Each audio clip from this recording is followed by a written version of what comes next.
बिस्मिल्लाहिर्रहमानिर्रहीम। अस्सलाम वालेकुम नाज़रीन, रेड जोन से मैं हूं अली रज़ा अलवी और मेरे साथ मौजूद हैं जनाब मज़हर बरलास।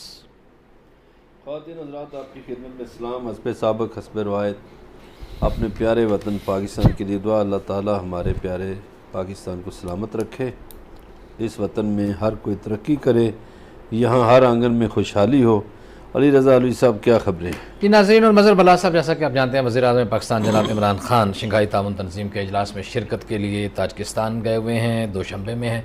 वहाँ उनकी बहुत सारी मुलाकातें हुई हैं सरबराहान ममलिकत से। वहाँ उन्होंने कुछ गुफ्तगू भी की है, जॉइंट बिजनेस कौंसिल जो है उससे भी कुछ गुफ्तगू की गई है। वहाँ ताजरों से क्या बातें की गई हैं उसका भी जायज़ा लेने की कोशिश करेंगे। ये जो दौरा है बुनियादी तौर पर इसमें अफ़गानिस्तान के हवाले से क्या बात की गई है इस पर भी बात करेंगे और इससे क्या तवक्कुआत की जानी चाहिए उसका जायज़ा लेने की कोशिश करेंगे। फिर न्यूजीलैंड के क्रिकेट बोर्ड ने अचानक ऐलान किया है कि वो अपनी टीम को वापस बुला रहे हैं। उनका कहना यह है कि बकौल उनको कुछ सिक्योरिटी के ख़दशात हैं, कोई इस तरह का कोई सिक्योरिटी रिस्क है और उनके फ़ैसले की तायद उनकी वज़ीर-ए-आज़म जसिंडा अर्डन ने भी कर दी है। पाकिस्तान की तरफ से एक हैरत का भी इज़हार किया जा रहा है। शेख रशीद ने एक प्रेस कॉन्फ्रेंस में यह बातचीत करते हुए मीडिया से ये कहा है कि कोई ऐसे थ्रेट्स नहीं हैं, हर तरह इत्मीनान है। और खिलाड़ियों ने भी इत्मीनान का इज़हार किया था और उन्होंने भी कहा था कि पाकिस्तान में हमें बड़ी शानदार सिक्योरिटी फ़राहम की जा रही है और हमें किसी तरह की कोई सिक्योरिटी के मसाइल नहीं हैं। रामीज़ राजा भी इस पर कुछ बोले हैं। जायज़ा लेने की कोशिश करेंगे कि असल वजूहात क्या हैं, अचानक क्यों टीम को भेजने के बाद पहले कोई इस तरह का बहाना किया जाए या कोई मसला खड़ा किया जाए या कोई इस तरह का कोई मसला सामने हो तो उस पर बात की जाए, लेकिन टीम को पाकिस्तान भेजने के बाद अचानक वापस बुलाना, ये ऐसी क्यों ना बताई, क्या मजबूरी बन गई है, इसका जायज़ा लेंगे। फिर महंगाई बहुत बढ़ गई, डॉलर बहुत आसमान पे जा रहा है, पेट्रोल अपनी रिकॉर्ड कीमतें तोड़ के इतना महंगा मेरा ख्याल है पाकिस्तान में कभी नहीं हुआ जितना महंगा हो गया। पेट्रोलियम मसनूआत की बहुत सारी चीज़ें, डॉलर भी इतना महंगा कभी नहीं हो जितना हो चुका है। तो ये क्या रंग ला रहा है, एक आम आदमी की ज़िंदगी पे क्या असरात मुरतब हो रहे हैं। फवाद चौधरी साहब कहते हैं कि कोई बात नहीं है, लोगों की मजदूर की दिहाड़ी बढ़ गई है और अभी भी महंगाई इतनी नहीं है जितनी इर्द गिर्द के मामलात में है। तो उसका जायज़ा लेंगे कि क्या वाकई अभी लोगों में इतना दम खम है, इस महंगाई से सुकून से जी सकते हैं या इसको मज़ीद महंगा करना चाहिए या इसको रोकना चाहिए, क्या करना चाहिए। लेकिन सबसे पहले शंघाई ताउन तंजीम के इजलास की तरफ वज़ीर-ए-आज़म इमरान खान की शानदार कामयाबियों का जिक्र। वज़ीर-ए-आज़म इमरान खान साहब वहाँ मौजूद हैं। जी मज़हर बरलास साहब वहाँ गए हैं, मुख्तलिफ मुलाकातें शुरू की हैं। पहले दौरे का ओवरऑल व्यू, फिर उस पर निटी गिटी में जाते हैं बाद में। तो क्या है ओवरऑल व्यू, आपका क्या ख्याल है? ओवरऑल उन्होंने खिताब फरमाया, उन्होंने कहा है कि हमारे ताजिकिस्तान के साथ जो ख़ास तौर पर सिर्फ 8 करोड़ डॉलर का बिज़नेस है उसको बढ़ाने की ज़रूरत है। उन्होंने कहा कि पाकिस्तान में बिजली जो है वो बहुत महंगी बन रही है, बदकिस्मती से ताजिकिस्तान में बिजली जो है वो बहुत सस्ती बन रही है और कासा 1000 जो एक प्लान बहुत अरसे से डिले हुआ है उसको तेज़ी से आगे बढ़ाने की ज़रूरत है, उस पर काम मज़ीद करने की ज़रूरत है। बिल्कुल सही है, ये तो बात होगी ताजिकिस्तान की, लेकिन कुछ बातें वज़ीर-ए-आज़म की ज़ाहिर है दीगर हमसाया मुल्कों से भी हुई हैं जो इसी खित्ते के अहम ममालिक हैं और उस गुफ्तगू में ज़ाहिर है अफ़गानिस्तान ज़ेर बहस आया है। अब ये जो ममालिक वहाँ इकट्ठे हुए हैं शंघाई ताउन तंजीम में, जिसमें भारतीय वज़ीर-ए-आज़म शायद नहीं है और चूँकि वहाँ अफ़गानिस्तान से मुतल्लिक़ बातें होनी थी और ख़ित्ते के अहम सरबराहान जो हैं वो इकट्ठे हुए हैं, इस दौरान भारत ने एक और चाल चली है, बल्कि अमेरिका ने चली है। भारत भी एक मोहरा है उसका। जी जी। यहाँ से जनूबी एशिया में और एशिया के दिल में और मशरिक़ वस्ता में शिकस्त के बाद अमरीकी शायद चीन के लिए एक काम से जाने जा रहे हैं। उन्होंने एक इत्तेहाद बनाया है इंडिया, ऑस्ट्रेलिया, वियतनाम और जापान का। जी बिल्कुल ठीक है जी। जी हाँ। तो इस इत्तेहाद का मतलब यह है कि वो मशरक़ की तरफ से लड़ने का इरादा रखते हैं। अब इसमें दो मुल्कों को तो ख़ास तौर पर शर्म करनी चाहिए, वैसे ही वियतनाम और जापान को, कि जापान का क्या हशर किया था अमरीकियों ने और वहाँ कितने साल माजूर पैदा होते रहे। हिरोशिमा को भूल गए जापानी और वियतनाम भी अपनी जंग भूल गया। दुरुस्त। तो खैर ये वो चाइना के लिए कर रहे हैं। अब ये जो खिता है जो शंघाई तावन तंजीम में, ज़ाहिर है शंघाई से ये भी ज़ाहिर है चाइना, वो चाइना चूँकि लीड कर रहा है और चाइना अनाउंस तो नहीं किया लेकिन चाइना सुपर पावर बन चुका है। दुरुस्त। ठीक है जी, अमरीकी हारते जा रहे हैं, अब वो इस खिते में काबू करना चाहते थे अफगानिस्तान में बैठकर, क्योंकि अफगानिस्तान में इंडिया बैठा हुआ था और इंडिया ने वहाँ बड़ी सरमायाकारी की, अमरीकियों के भी डॉलर वहाँ रुल गए और इंडियंस के भी रुल गए, तो उस सरमायाकारी पर भी दुख है, आंसू नहीं थम रहे। अब ये सुनने में आया है कि अमरीकी सदर जो है एक तो पब्लिकली कुछ कुछ रोते हैं और निजी तौर पर बहुत रोते हैं। सही। ये सुनने में आया है कि अच्छा। निजी तौर पर बहुत रोते हैं, आंसू नहीं थमते कि ये हुआ क्या, ये बना क्या, तनकीद हो रही है, यूरोप में भी तनकीद हो रही है।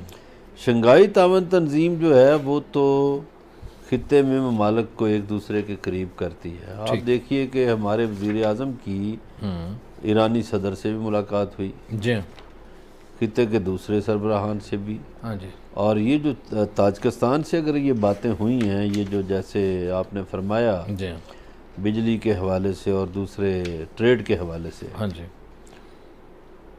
तो ये अगर हो जाता है तो पाकिस्तान में तो एनर्जी क्राइसिस है।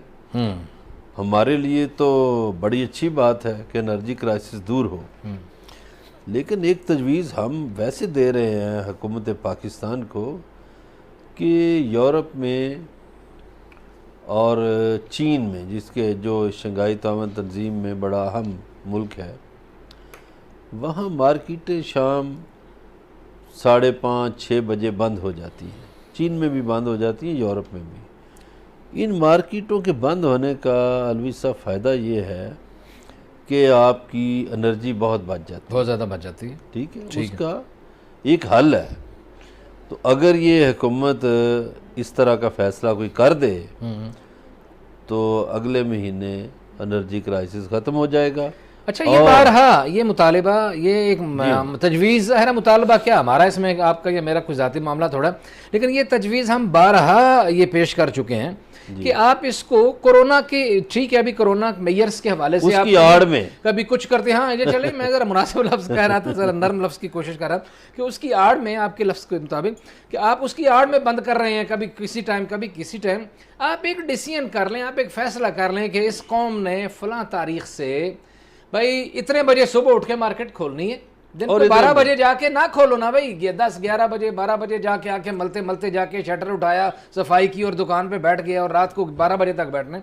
आप सुबह सुबह नमाज पढ़ो और जाके अपनी दुकानें खोलो और शाम को मगरिब के बाद, मगरिब के साथ ही ना दुकानें बंद कर दो। एनर्जी भी साफ, बरकतें भी और बाकी सारे मामला भी।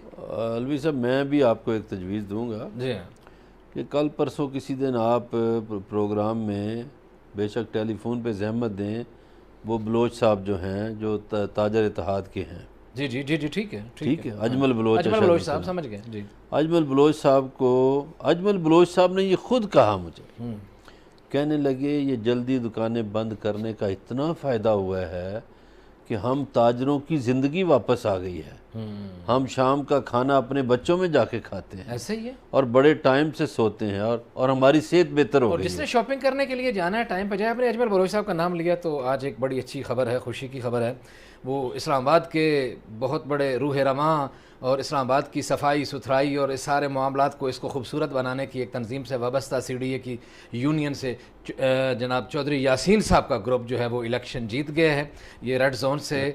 और चौधरी TV से हम उनको मुबारकबाद पेश यासीन जो है करते हैं, ना, अली रज़ा अलवी और मज़हर बल्लास की तरफ से यासीन चौधरी साहब को और उनके तमाम दोस्तों को दिल से मुबारकबाद। चौधरी यासीन साहब का एक वस्फ है जो उन्हें हारने नहीं देता और जो उनकी जीत को यकीनी बनाता है। एक तो वो सारा साल सरगर्म रहते हैं, ऐसे ही। दूसरा अलवी साहब वो नहीं देखते कौन अमीर है कौन गरीब है, हर एक की गम खुशी में शामिल होते हैं। ऐसे ही है। तो आप अगर किसी के दुख सुख में शामिल हों तो आप जीतेंगे। दूसरा ग्रुप जो है, अगर कोई वो नज़र आता है सिर्फ इलेक्शन के दिनों में ही, तो वो तो फिर नहीं जीत सकते। ऐसे ही और इसी तरह आप देखें ये वर्कर जो दोस्त हैं, वर्कर्स के हमारा हकूक जो के लिए। इस्लामाबाद का प्रेस क्लब है, नेशनल प्रेस क्लब, जी हाँ, इसमें भी जो अफजल भट्ट है, जी हाँ, वो अफजल भट्ट साहब सारा साल और उनकी टीम, उनके साथी जितने भी हैं, वो मुतहरक रहते हैं। आप भी बड़े मुतहरक रहते हैं, जी ऐसे ही। तो उनको वोट ज़ाहिर है मिलेंगे। तो कुछ ग्रुप ऐसे हैं जो सिर्फ इलेक्शन के दिनों में आके इश्तहार छपवा कर या पोस्टर छपवा कर खड़े हो जाते हैं, तो उसमें फ़र्क है। ऐसे ही। ये सियासत जो है कोई एक दिन का काम नहीं, ये दिन रात का काम है, यासीन साहब फुल कभी टाइम यही है। कि मतलब जब भी फोन करें, जब भी पता चला जी इस किसी जनाजे में है, किसी फातिहा खानी पे है, और ये भट्ट साहब का आपने हवाला दिया, तो ये भी हैरत की बात थी कि उन्होंने इधर एक तरफ कैंप लगाया हुआ है, अगले दिन पता चला है कि बेटी हॉस्पिटल में एडमिट है, बेटी के कैंसर का ऑपरेशन हुआ है, बेटी का बाजू काटना पड़ गया। यानी मैं हैरान होता हूँ, ये लोग किस तरह के लोग हैं जो अपने काज से इतने मुखलिस और इतने वफादार हैं। नहीं, ये देखिए कुर्बानी देना पड़ती है सियासत में, कुर्बानियों के बगैर कुछ नहीं होता।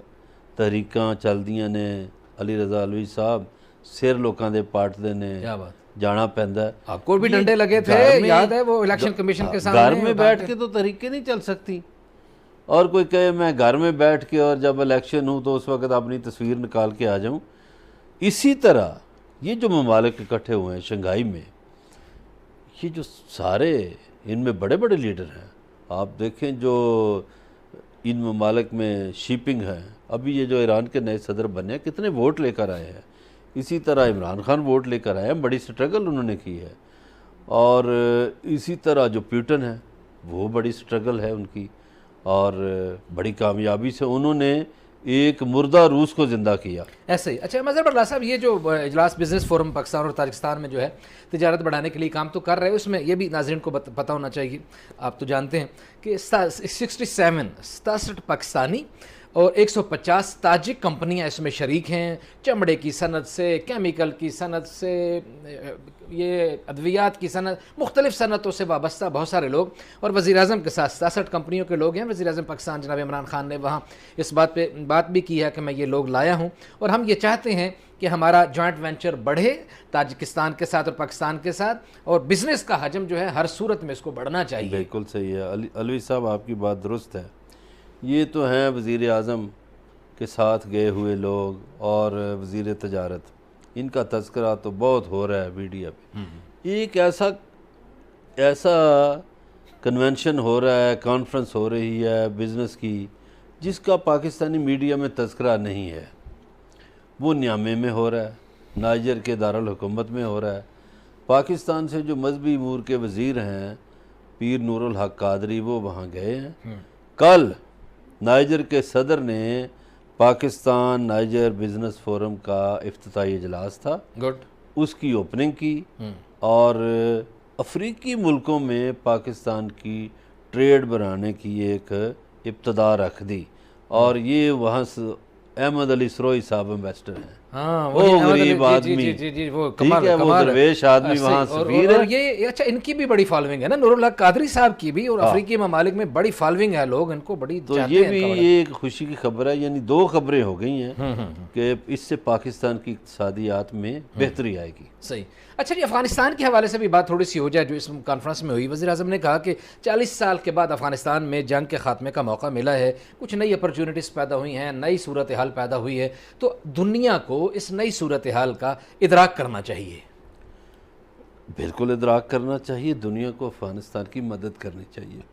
देखिए, एक तो अमरीकियों ने उनके साथ एक जुल्म ज़्यादती जो की, 20 साल उनके मुल्क को बर्बाद किया, वहाँ लाशों के ढेर लगाए, बमबारी की, उनका सिस्टम सारा बर्बाद किया। सिस्टम तो तबाह हो गया ना जी सारा। और उन्हीं 20 सालों में आप ये देखें कि वहाँ इनके फ़ौजी धंधनाते फिरते रहे। 20 साल बाद जब गए, ये अपना माल वहाँ तोड़ ताड़ के चले गए, और जो अनोखा कारनामा किया वो ये किया कि अफ़गानिस्तान की दौलत को पे कब्ज़ा कर लिया और फ्रीज़ कर दिया। यानी जो उनका ज़र मुबादला था या उनके जो असासाजात थे, उनको ज़ब्त कर लेना, ये कोई नाइंसाफ़ी है। ये इंसाफ नहीं है कि किसी मुल्क के आप असासे जो हैं वो ज़ब्त कर लें।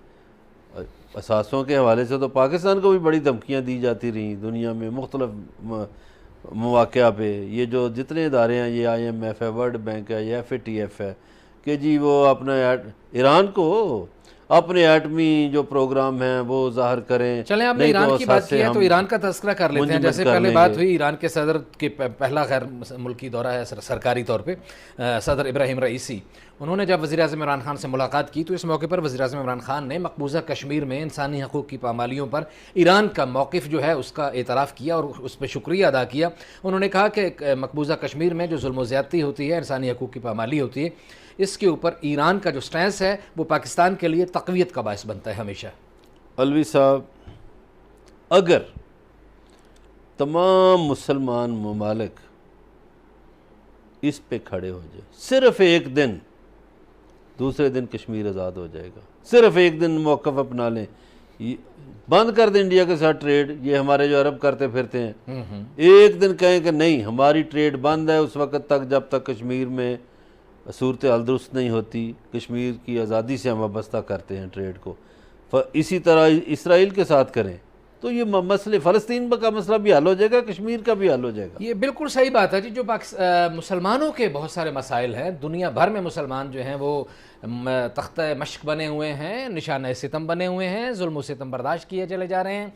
तो एक अरसे से मुसलसल, और वो लोग तो खुलखुला के कह रहे हैं कि हम सलीबी जंगों का बदला लेते हैं, हम ये कर रहे हैं, जो बड़े मॉडर्न और लिबरल और बड़े प्रोग्रेसिव जिनको समझा जाता है। अगर उनके दिलों में नफ़रतें हैं और उनके दिलों में इंतकामात हैं तो हम इंतकाम तो नहीं कहते, लेकिन हम ये तो कर सकते हैं कि अपने हकूक़ की खातिर किसी एक बात पे मुत्तहिद हो जाएं और उम्मत मुस्लिमा को जुल्म व सितम जो है उससे बचाने की कोशिश करें। बातचीत का सिलसिला जारी है, हमारे साथ रहिएगा। मिलते हैं एक ब्रेक के बाद।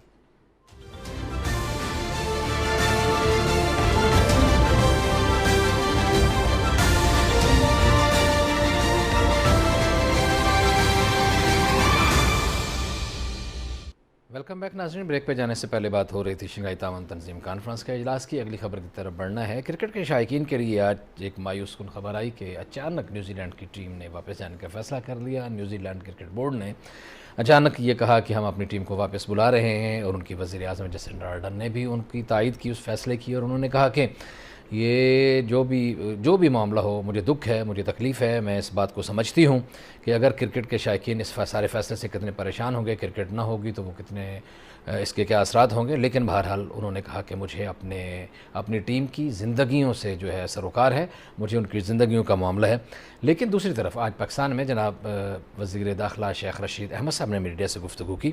शेख रशीद अहमद ने मीडिया से गुफ्तगू करते हुए बताया कि पाकिस्तान के किसी भी इदारे को इस तरह के कोई थ्रेट्स नहीं मौसूल हुए, कोई ऐसी इतलात नहीं है उनके बकौल। शेख रशीद ने क्या कहा उन्हीं की ज़बानी सुनाते हैं, फिर उस पर तबसरा करते हैं। इंचार्ज हैं, उन्होंने हमारे सिक्योरिटी के लोगों से बातचीत की कि उन्हें सिक्योरिटी थ्रेट है। जब उनसे बातचीत की गई तो उनके पास कोई ऐसी बात नहीं थी, क्योंकि पाकिस्तान के तमाम अदारे, पाकिस्तान की अजीम फ़ौज उनकी सिक्योरिटी पे मामूर थी। SSG मौजूद थी, इन्फेंट्री मौजूद थी, 4000 पुलिस के लोग थे। फिर हमने उनको इस बात पे भी राज़ी करने की कोशिश की कि बग़ैर तमाशाइयों के ये मैच खेला जाए। उन्होंने यकतरफ़ा तौर पर अपना ये दौरा जो है मनसूख कर दिया। यकतरफ़ा तौर पे अपना दौरा मनसूख कर दिया है। वो कह रहे हैं कि जो उनके सिक्योरिटी चीफ़ ने जब बताया कि कोई ऐसे थ्रेट्स हैं तो उन पर एविडेंसेस पे बात की गई तो वो कोई ऐसी बात सामने नहीं आ सकी। हमारी मालूमात के मुताबिक इनका कहना ये है कि कोई ऐसी बात नहीं थी। एक तो देखिए, आपने न्यूजीलैंड की वज़ीर आज़म का तज़किरा किया। न्यूजीलैंड की वज़ीर आज़म बड़ी इंसान दोस्त हैं और बड़ी हमदर्द खातून हैं। और अली रज़ा अलवी साहब शायद हमारे नाज़रीन को तो इस बात का इल्म ना हो, या बहुत सौ को इल्म होगा या बहुत सौ को नहीं भी होगा, कि पसे पर्दा फ़ैसले पता नहीं कौन सी क़ुव्वतें कर रही होती हैं। दुरुस्त है। वो वज़ीर आज़म का चेहरा तो सामने होता है। इत्तलात ये हैं कि भारत बड़ा रोया है, मोदी सरकार बहुत रोई है अमेरिकन्स के सामने कि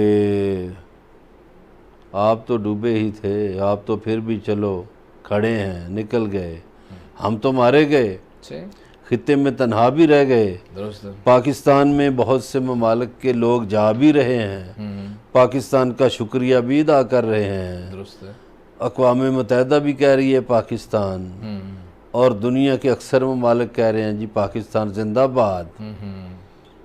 तो हम कहाँ हैं? हम आपके इत्तेहादी हैं, ठीक है, तो हमारा ये काम तो करवा दें, ठीक है, न्यूजीलैंड की क्रिकेट टीम को वापस भिजवा दें किसी तरह। अच्छा, तो ये बात इंडिया से चली और वाया अमेरिका कहीं और पहुंची, और आपको पता है ये अमेरिका, बरतानिया, ऑस्ट्रेलिया, इंडिया, ये इत्तेहादी हैं सारे।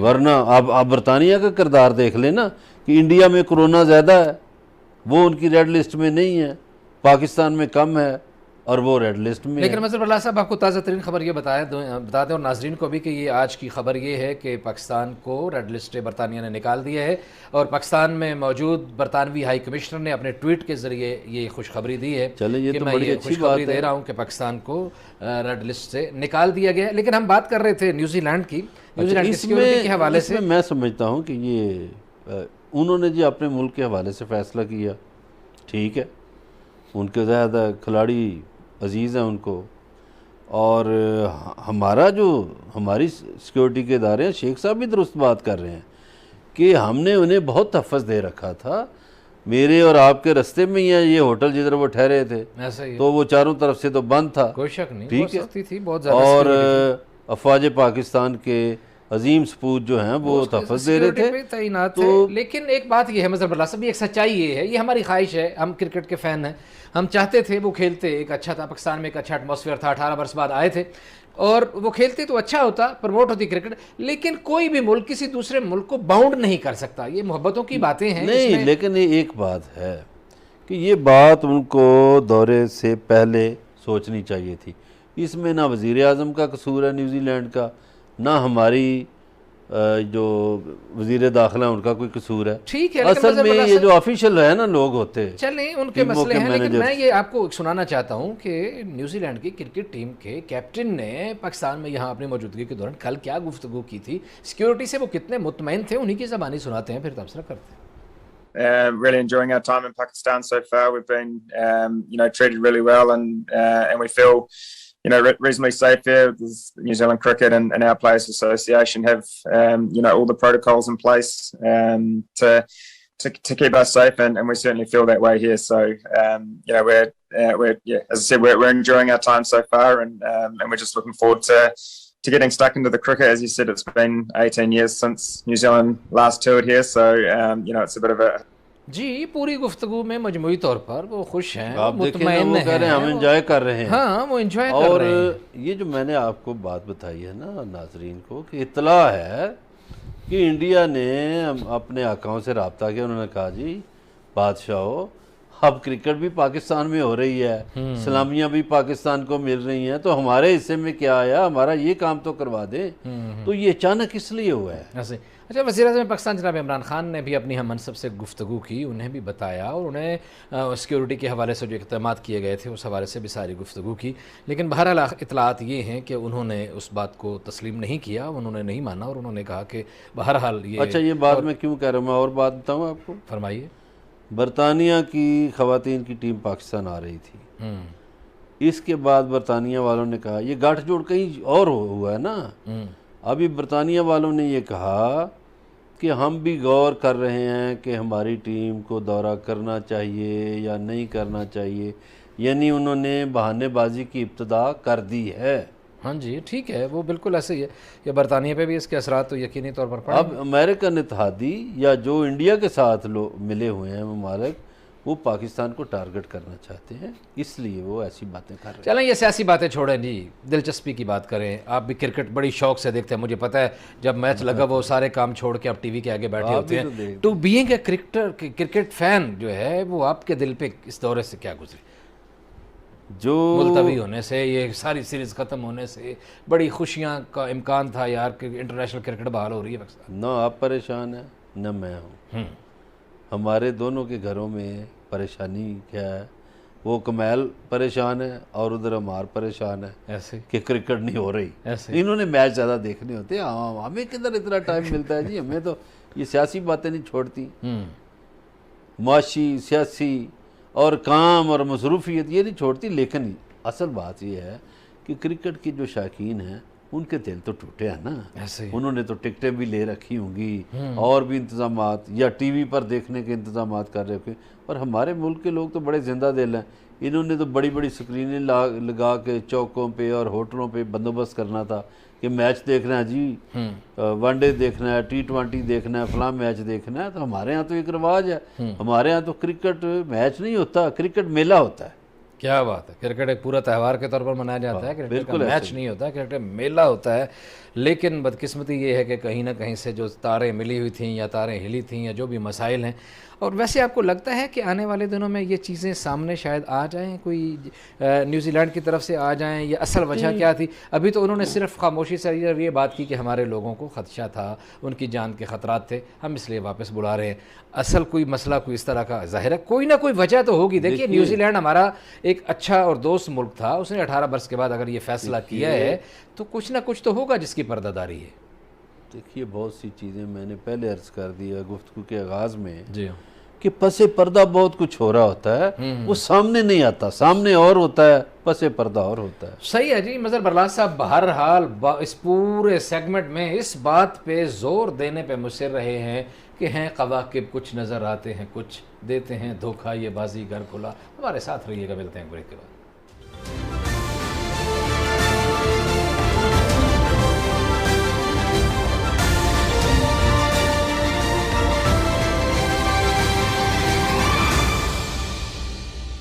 वेलकम बैक नाज़रीन। ब्रेक पे जाने से पहले बात हो रही थी न्यूजीलैंड के दौरा मुलतवी होने की। आप बात करते हैं पाकिस्तान के 22 करोड़ अवाम के मसले की, जिसमें कोई 1% लोगों का शायद ये मसला नहीं है, बाकी सबका मसला है। और वो मसला है महंगाई।